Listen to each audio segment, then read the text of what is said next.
رجب کی 13 تاریخ خلیفہ چہارم داماد رسول زوج بطول والد حسنین کریمین حضرت علی المرتضیٰ شیر خدا کرم اللہ وجہہ الکریم کا یوم ولادت ہے، تاریخ پیدائش ہے۔ لہٰذا آج ہم حضرت علی رضی اللہ تعالی عنہ کی ذات کے حوالہ سے، سیرت کے حوالہ سے چند ایک باتیں عرض کرنے کی کوشش کریں گے۔ دعا ہے کہ اللہ کریم حضرت علی کی جرأت اور شجاعت سے کچھ حصہ ہم گناہگاروں کو بھی عطا فرمائے۔ حضرت علی خاندان بنو ہاشم کے ایک عظیم فرد ہیں۔ نہ صرف خود مسلمان ہوئے بلکہ ان کے دو بھائی حضرت جعفر اور حضرت عقیل رضی اللہ عنہما یہ بھی مسلمان تھے۔ والدہ حضرت علی کی فاطمہ بنت اسد ان کا نام ہے، انہوں نے نبی پاک کی پرورش کی۔ والد جناب ابو طالب ہیں جو ساری زندگی حضور کے ساتھ رہے۔ حضرت علی کی بہن ام ہانی ان کا نام ہے، وہ خوش نصیب خاتون ہیں کہ ان کے گھر سے نبی پاک صلی اللہ علیہ وسلم کا سفر معراج شروع ہوا تھا۔ تو اس سے معلوم ہوا کہ حضرت علی اکیلے ہی نہیں بلکہ آپ کے خاندان کے سارے لوگ نبی پاک کی غلامی اور نوکری کرتے ہوئے نظر آتے ہیں۔ اور عقیدے کی بات یاد رکھیں، صحابہ کرام میں فضیلت کی ترتیب وہی ہے جو خلافت کی ترتیب ہے۔ یہ جو ہم نعرہ لگاتے ہیں قوالیاں سن کے علی دا پہلا نمبر، یہ اہل سنت کے عقائد کے خلاف ہے۔ پہلا نمبر حضرت ابو بکر صدیق رضی اللہ تعالی عنہ کا ہے۔ تو جو ترتیب فضیلت میں خلافت کی ہے وہی ترتیب ہے صحابہ کے افضل ہونے کی۔ اور عقیدہ ہمارا یہ ہے کہ انبیاء کے بعد تمام صحابہ میں بلکہ پوری امت میں جو سب سے اعلیٰ اور افضل مقام حاصل ہے وہ حضرت جناب ابو بکر صدیق کی ذات کو حاصل ہے۔ حضرت ابو بکر کے بعد کس کا نمبر آتا ہے؟ حضرت عمر فاروق رضی اللہ تعالی عنہ کا۔ حضرت عمر کے بعد نمبر آتا ہے حضرت عثمان غنی رضی اللہ تعالی عنہ کا، اور حضرت عثمان غنی کے بعد نمبر آتا ہے حضرت مولا علی شیر خدا رضی اللہ تعالی عنہ کا۔ تو یہ ترتیب ہے، اس ترتیب کو یاد رکھنا چاہیے۔ حضرت علی شیر خدا پیدا ہوئے، اس دنیا میں آئے، تو آپ کی پیدائش پہ ایک عجیب واقعہ ہوا۔ وہ واقعہ یہ تھا کہ حضرت علی پیدا ہوئے تو آپ اپنی آنکھیں نہیں کھول رہے تھے۔ گھر والے بڑے پریشان ہوئے کہ اللہ نے بیٹا دیا ہے مگر بیٹا آنکھیں ہی نہیں کھول رہا۔ خدشہ یہ پیدا ہو گیا کہ اللہ نہ کرے بیٹا کہیں نابینا تو نہیں آنکھوں سے۔ گھر میں جو طریقے ہوتے ہیں وہ سارے استعمال کیے گئے، مگر آنکھیں حضرت علی کی بند ہیں۔ آپ کے والد جناب ابو طالب باہر نکلنے لگے تو بیوی نے پوچھا کہاں جا رہے ہیں؟ کہا کہ میں باہر نکلتا ہوں، کسی حکیم کا پتہ کرتا ہوں، کسی طبیب کا پتہ کرتا ہوں۔ تو حضرت علی کی والدہ کہنے لگی میرا مشورہ یہ ہے، آج نہ کسی حکیم کو بلانے کی ضرورت ہے، نہ کسی طبیب کو بلانے کی ضرورت ہے، آج ضرورت ہے تو اللہ کے حبیب کو بلانے کی ضرورت ہے۔ نہ کسی حکیم کو بلاؤ، نہ کسی طبیب کو بلاؤ، بلانا ہے تو صرف اللہ کے حبیب کو بلاؤ۔ نبی پاک صلی اللہ علیہ وسلم کو بتایا گیا، حضور تشریف لے آئے، ننھے علی کو اٹھایا،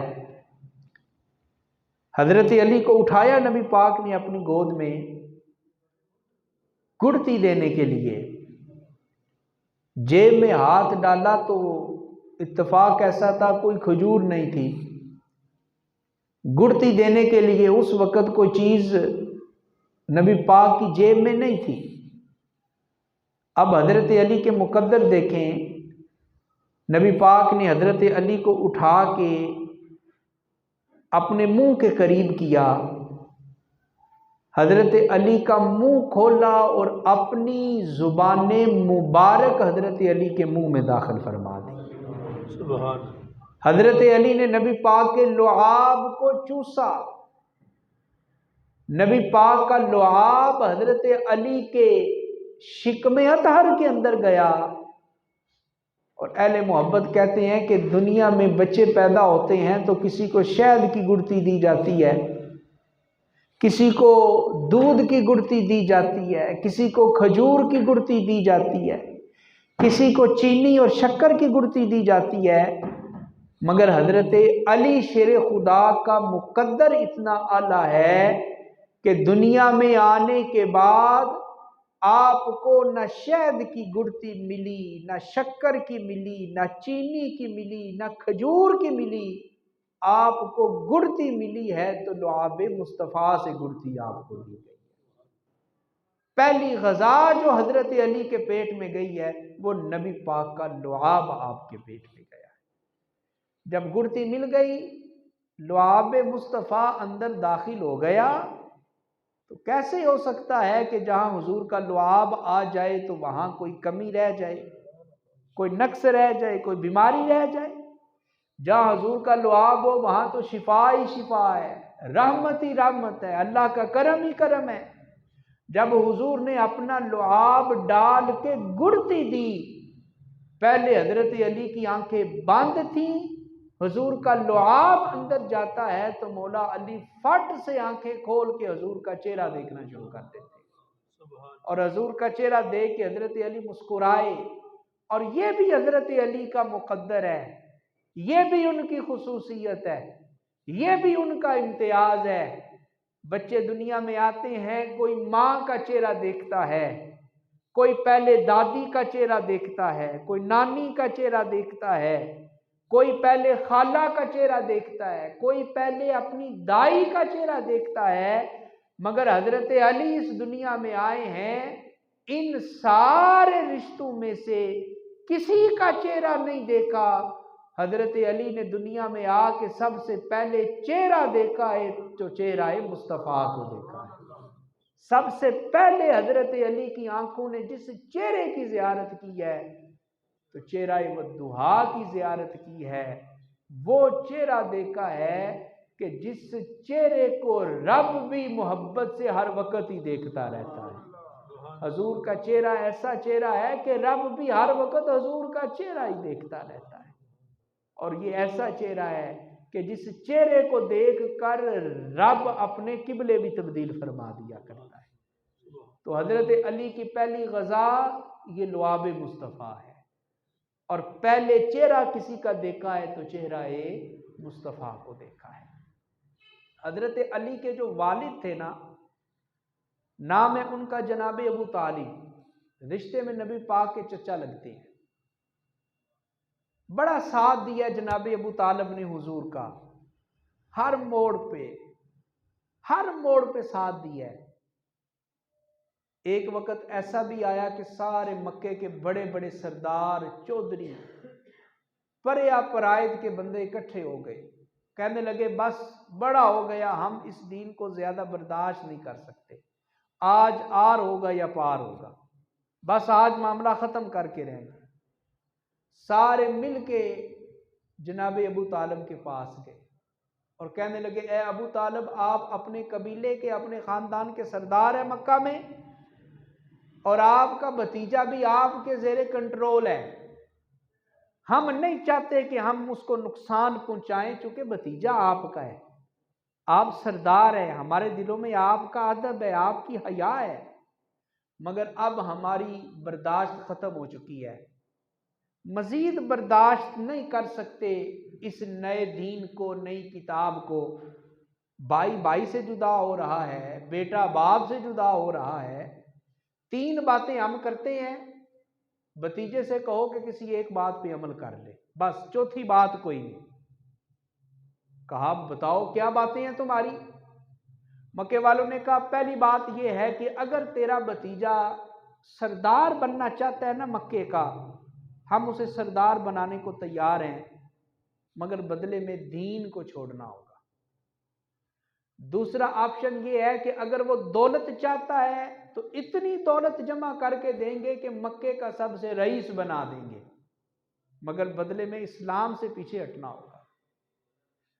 تیسری بات ہماری یہ ہے کہ اگر وہ کسی خاتون سے نکاح کرنا چاہتا ہے تو جس پہ ہاتھ رکھے گا نکاح کر دیں گے، مگر بدلے میں اسلام کو چھوڑنا ہوگا. بس ان 3 باتوں میں سے کسی ایک بات کو لے لو، چوتھی بات کوئی نہیں. اگر بھتیجا نہ مانا تو اے ابو طالب پھر ہمیں نہ کہنا، ہم آزاد ہوں گے اپنا فیصلہ کرنے میں. حضرت علی کے والد جناب ابو طالب اندر گئے نبی پاک کے پاس، وہ بھی ساری گفتگو سن رہے تھے.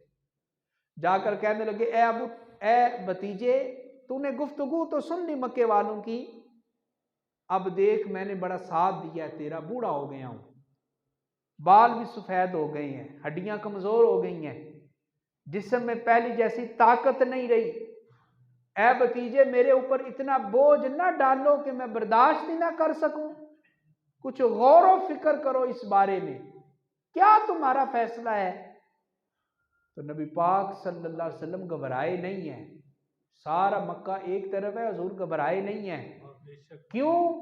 علماء نے لکھا جس طرح حضور مرتبے میں سب سے افضل ہے، حضور کی جرت بھی سب سے افضل ہے، حضور کی بہادری بھی سب سے افضل ہے، حضور کا حوصلہ بھی سب سے افضل ہے، حضور کی ہمت بھی سب سے افضل ہے. حضور گھبرائے نہیں، بلکہ کمال ہمت سے، کمال دلیری سے، کمال جرت سے جواب دیا اور کہا اے چچا، آپ نے میرا ساتھ چھوڑنا ہے تو چھوڑ دیں، مگر یاد رکھیں یہ سارے لوگ میرے دائیں ہاتھ پہ سورج رکھ دیں، بائیں ہاتھ پہ چاند رکھ دیں، میں یہ تو برداشت کر سکتا ہوں، مگر میں رب کے دین کی خدمت سے پیچھے نہیں ہٹ سکتا، میں رب کے دین کو نہیں چھوڑ سکتا. آپ نے چھوڑنا ہے تو چھوڑ دیں، مکے والے چھوڑنا چاہتے ہیں تو چھوڑ دیں، میں دین سے پیچھے نہیں ہٹ سکتا.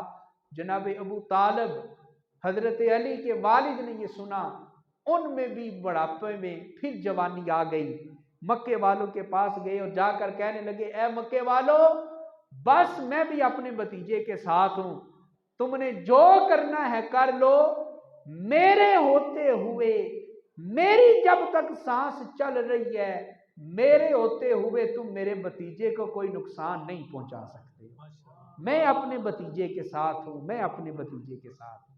یہ کون ہے؟ حضرت علی کے والد محترم، حضرت علی کے ابا جی ہیں جناب ابو طالب. قدم قدم پہ ساتھ دیا ہے، قدم قدم پہ ساتھ دیا ہے، اور اتنی محبت تھی حضور کو ان سے.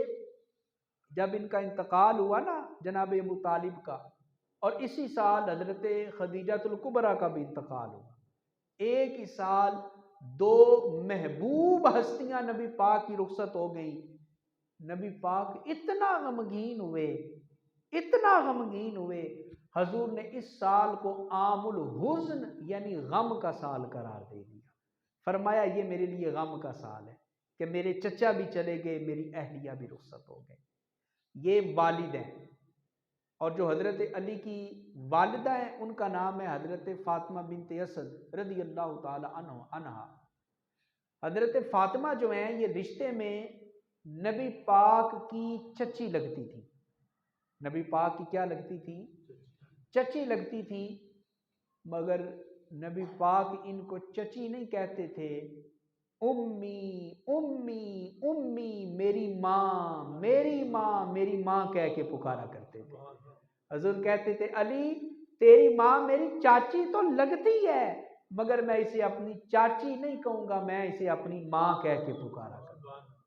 اور حضور کیوں کہتے تھے ماں؟ آپ جانتے ہیں نا نبی پاک اس دنیا میں آئے تو والد محترم پہلے انتقال کر چکے تھے۔ 6 سال کی عمر ہوئی تو والدہ ماجدہ حضرت سیدہ آمنہ بھی رخصت ہو گئی۔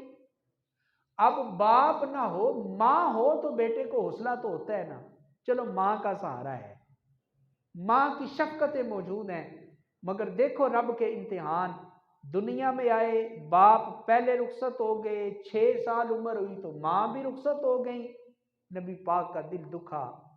حضرت جناب عبد المطلب دادا ہیں حضور کے، انہوں نے اپنی پرورش میں لے لیا۔ رب کا ایک اور امتحان، حضور کی عمر 8 سال ہوتی ہے، 8 سال دادا جی بھی رخصت ہو جاتے ہیں۔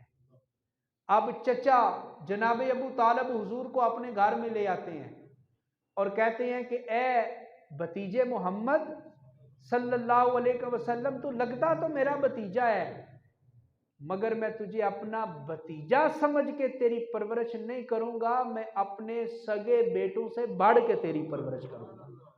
اور پھر حضرت ابو طالب نے ایسا کر کے دکھایا ہے کہ کھانے کے لیے سارے بیٹھ جاتے کھانے کے لیے۔ حضرت علی بھی بیٹھ گئے، امی بھی بیٹھ گئیں، ابا جی بھی بیٹھ گئے، باقی بہن بھائی بھی بیٹھ گئے، مگر جب تک رسول اللہ نہیں تھے نا بیٹھتے، جناب ابو طالب کسی کو کھانا شروع نہیں کرنے دیتے تھے، کسی کو کھانا نہیں شروع کرنے دیتے تھے۔ اور شیب ابی طالب میں 3 سال نبی پاک کو محصور کر دیا گیا، قید کر دیا گیا۔ جناب ابو طالب بھی قید ہیں، حضرت علی بھی قید ہیں، 3 سال۔ اور رات کے وقت جناب ابو طالب پتہ کیا کرتے؟ نبی پاک کو ان کے بستر سے اٹھا کر اپنے بیٹے حضرت علی کو ان کے بستر پہ سلا دیتے۔ کیوں؟ کہتے اس لیے کہ کافر اگر حملہ کرنے کے لیے آئیں تو میرا بیٹا اگرچہ شہید ہو جائے مگر میرے بھتیجے کو آنچ بھی نہیں آنی چاہیے۔ بستر تبدیل کر دیتے، حضور کو اٹھا کے اپنے بیٹے کو وہاں پہ سلا دیتے۔ تو حضرت فاطمہ بنت اسد نبی پاک 8 سال کے تھے تو ان کے گھر میں آ گئے۔ اب حضرت فاطمہ وہ ہیں جو حضور کے کپڑوں کو دھوتی تھی، کپڑوں کا انتظام کرتی تھی، کھانے پینے کا انتظام کرتی تھی، اور اتنی محبت دی، پال پوس کے جوان کیا، حضور کو بڑا کیا، پرورش کی نبی پاک کی۔ تو حضور کہتے تھے اے علی تیری ماں میری چاچی نہیں لگتی، تیری ماں میری کیا لگتی ہے؟ ماں لگتی ہے۔ اور جب حضرت علی کی والدہ حضرت فاطمہ بنت اسد کا انتقال ہوتا ہے تو آپ وہ خوش نصیب خاتون ہیں، اللہ کے رسول اپنے مبارک ہاتھوں سے اپنی چچی کی قبر کو تیار کرتے ہیں۔ یا تصور تو کرو ذرا، حضور اپنے ہاتھوں سے قبر کو تیار کرتے ہیں۔ صحابہ نے کہا حضور ہم ہیں، کہا پیچھے ہٹ جاؤ، یہ وہ خاتون ہے جو اپنے ہاتھوں سے میری خدمت کیا کرتی تھی، آج میں اپنے ہاتھوں سے اس کی قبر تیار کروں گا۔ اور قبر تیار ہو گئی تو آپ سن کے حیران ہوں گے، نبی پاک تدفین سے پہلے خود قبر میں نیچے اترے، اور صرف قبر میں نیچے نہیں اترے، حضور نیچے اتر کے قبر میں لیٹ گئے، اور قبر میں لیٹ کے حضور نے اپنی پشت کو، اپنے جسم کو قبر کے ساتھ مس کیا، اور قبر میں لیٹے لیٹے دعا کی، اے باری تعالیٰ ابھی تھوڑی دیر کے بعد میں جس خاتون کو اس قبر میں دفن کرنے والا ہوں، اے باری تعالیٰ وہ میری ماں لگتی تھی، اس نے میری بڑی خدمت کی ہے، بڑی میری خدمت کی ہے، میرے لیے کھانا تیار کیا ہے، کپڑوں کا انتظام کیا ہے۔ اے باری تعالیٰ، اس نے تیرے نبی کو پال پوس کے جوان کیا ہے۔ میں تیری بارگاہ میں دعا کرتا ہوں کہ میری چچی کو دفن کرنے سے پہلے پہلے اللہ جنت کے محلات میں داخلہ عطا فرما۔ یہ حضور دعا کرنی ہے حضرت علی کی والدہ محترمہ کے لیے۔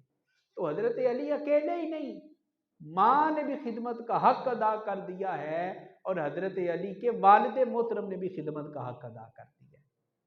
اور حضرت علی شیر خدا کرم اللہ وجہ الکریم 10 سال کی عمر میں کلمہ پڑھے آپ نے، اور اللہ کا حکم جب دین شروع ہوا تو اللہ کریم کا حکم یہ تھا کہ ابھی آپ نے علل اعلان تبلیغ نہیں کرنی، صرف قریبی لوگوں کو دین کی دعوت دینی ہے۔ 3 سال کے بعد رب کا حکم آ گیا، وَأَنذِرْ عَشِيرَتَكَ الْأَقْرَبِينَ، اب بلائیں اپنے خاندان والوں کو اور ان کو دین کی دعوت دیں۔ حضور نے حضرت علی کو بھیجا، جاؤ ابو لہب کے گھر بھی جاؤ، حمزہ کے گھر بھی جاؤ، عباس کے گھر بھی جاؤ، فلاں کے گھر بھی جاؤ، فلاں کے گھر بھی جاؤ، اور انہیں بولو کہ آج سارے جمع ہو کے آ جائیں میرے گھر میں، ان کی دعوت رکھی ہے میں نے۔ حضرت علی گئے، کبھی ایک کا دروازہ کھٹکھٹایا، کبھی دوسرے کا، کبھی تیسرے کو دعوت دی، کبھی چوتھے کو دعوت دی۔ جب سارے آ گئے، کھانا کھا لیا، دعوت ہو گئی، تو نبی پاک اصل مقصد کی طرف آئے اور کہا، اے میرے خاندان والو، میرے بارے میں تمہارا کیا عقیدہ ہے؟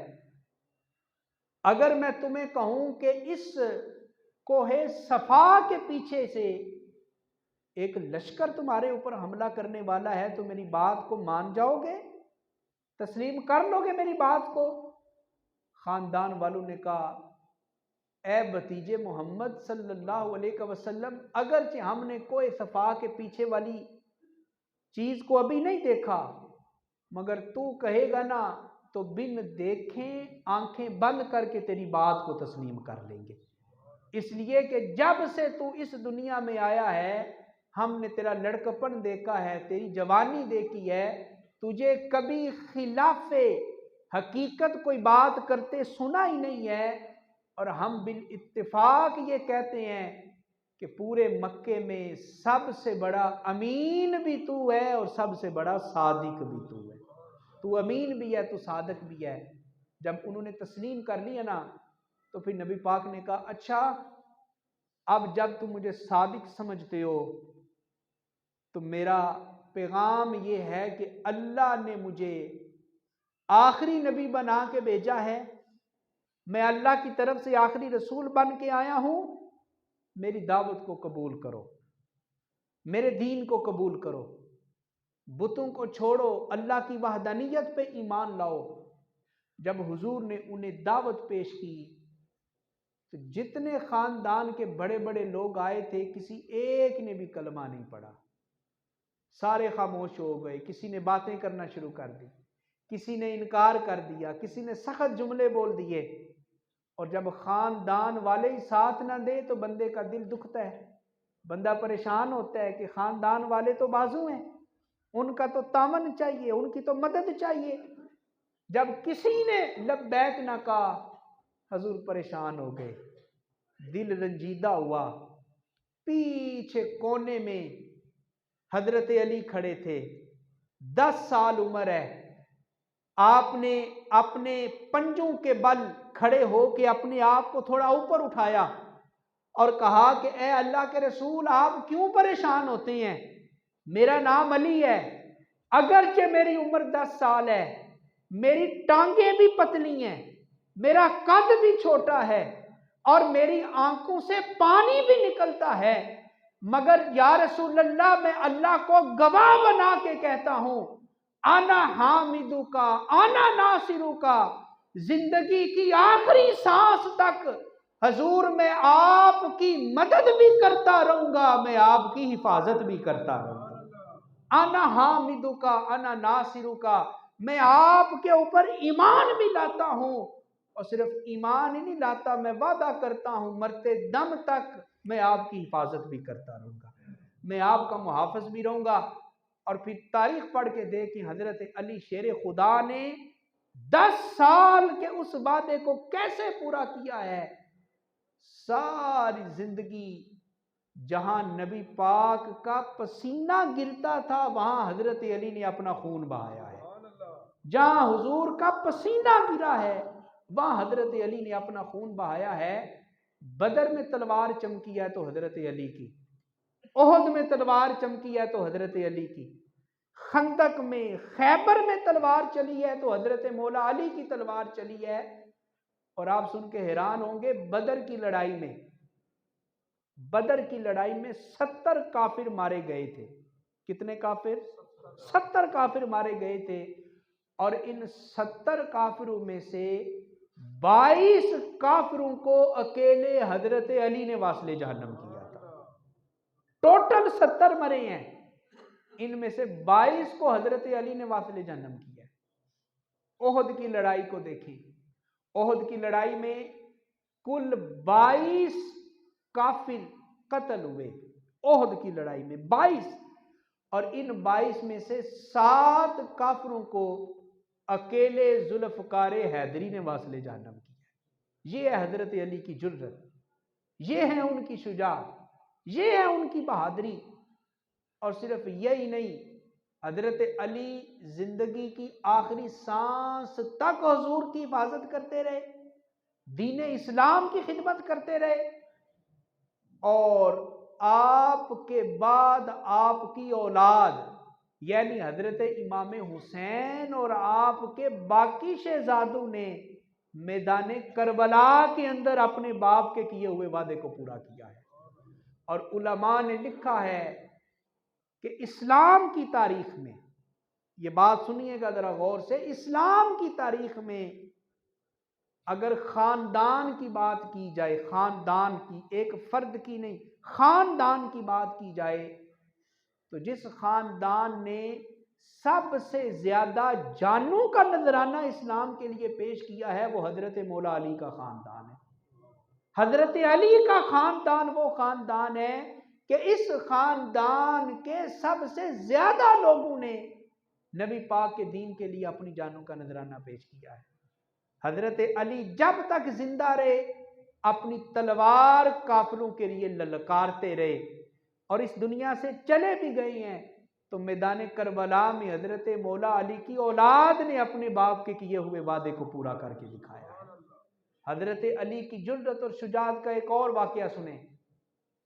غزوہ خندق میں آپ جانتے ہیں کہ مل کے حملہ کیا، مکے والوں نے دیگر برادریوں کو، دیگر ملکوں کی فوجوں کو لے کر 10,000 کے قریب لشکر تھا جو حملہ آور ہوا، تو نبی پاک نے مدینہ کے ارد گرد خندق کھدوائی، بڑے بڑے گڑھے، چوڑائی میں بھی چوڑے تھے اور گہرائی میں بھی گہرے تھے، چوڑے بھی ہیں گہرے بھی ہیں۔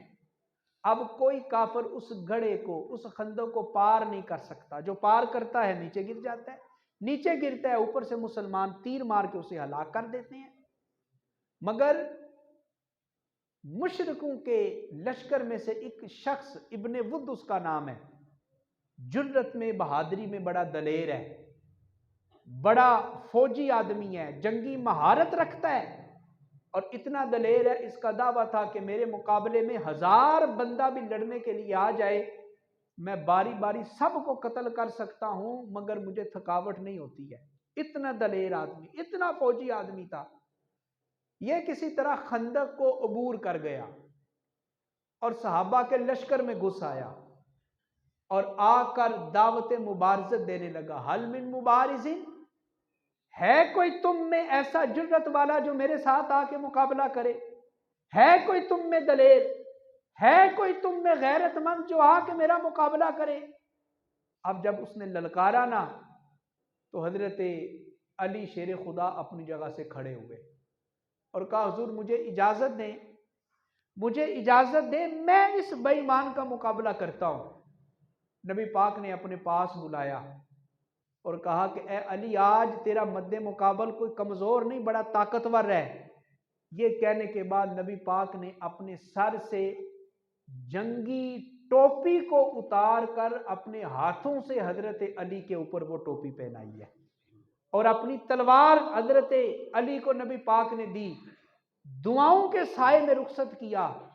ابن ود کے پاس جب گئے نا حضرت علی، تو وہ دیکھ کے مذاق کے انداز میں ہنسنے لگا، کہنے لگا اے علی، تیرا باپ ابو طالب میرا دوست تھا، تو میرا بھتیجا لگتا ہے، تو میں بھتیجے کو تو نہیں نہ مارنا چاہتا، ویسے بھی تو کمزور ہے۔ حضرت علی شیر خدا کا قد چھوٹا تھا، کمزور جسم تھا، کہا ویسے بھی تو کمزور ہے، بیمار لگتا ہے، میں بچوں کے ساتھ نہیں لڑائی کرتا۔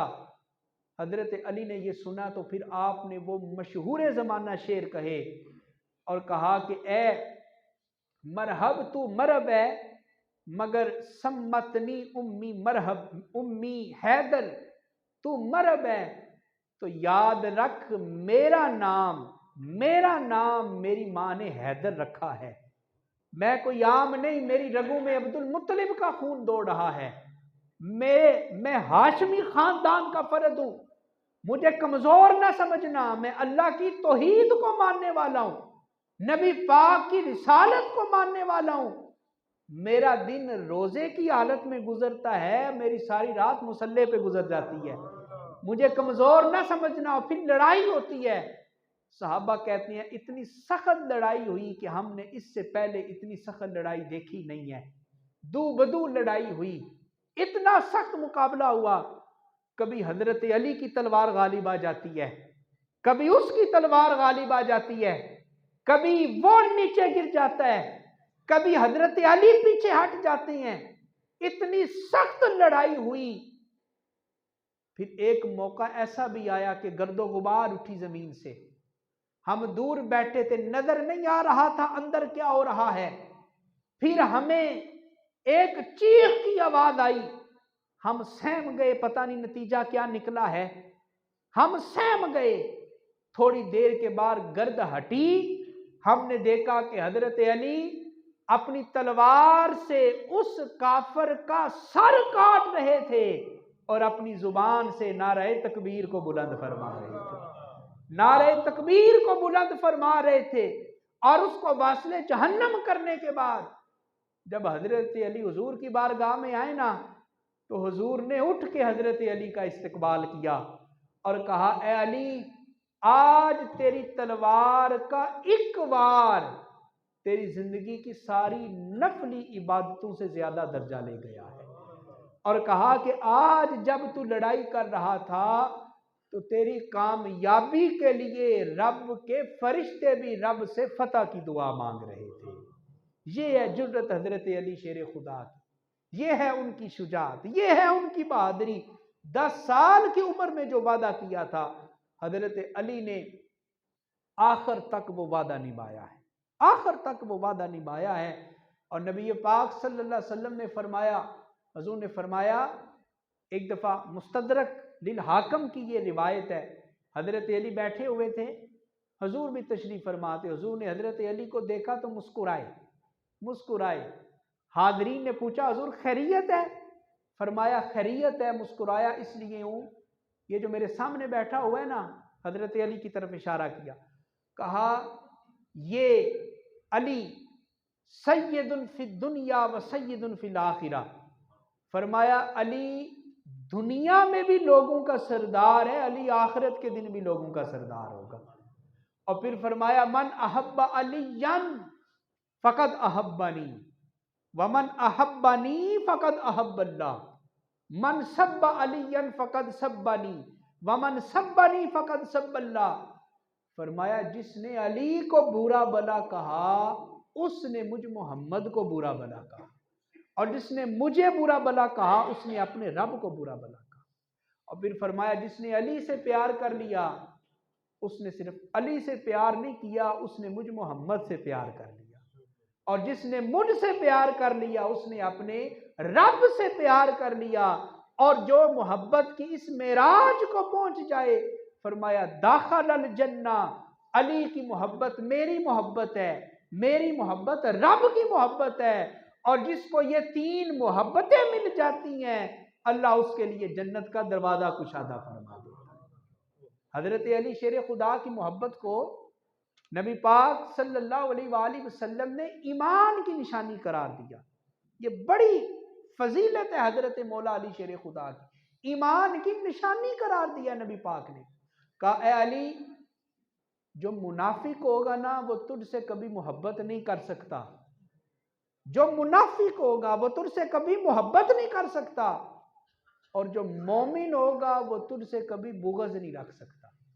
کیا مطلب؟ جہاں ایمان ہوگا وہاں حضرت علی کی محبت ہوگی، اور جہاں حضرت علی کی محبت ہوگی وہاں ایمان بھی ہوگا.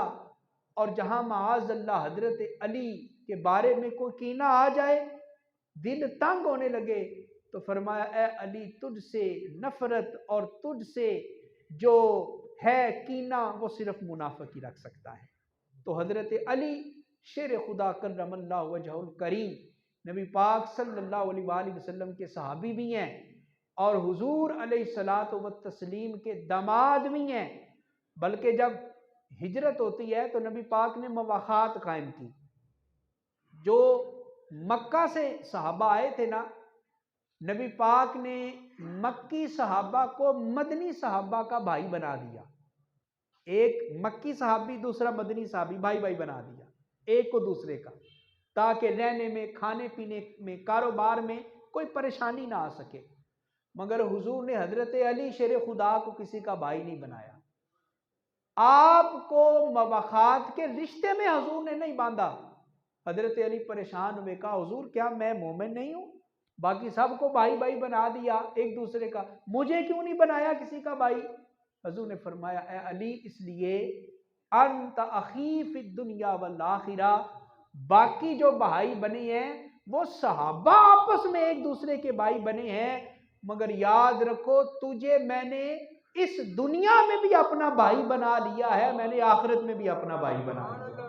تو دنیا میں بھی میرا بھائی ہے، تو آخرت میں بھی میرا بھائی ہے. 13 رجب حضرت علی شیر خدا کرم اللہ وجہ الکریم کی تاریخ ولادت ہے، تاریخ پیدائش ہے. اس حوالے سے چند ایک باتیں آپ کے سامنے عرض کی. اللہ کریم ہمارے سینوں کو محبت اہل بیت سے اور محبت صحابہ سے آباد شاد فرمائے. آمین ثم آمین. وآخر دعوانا الحمدللہ رب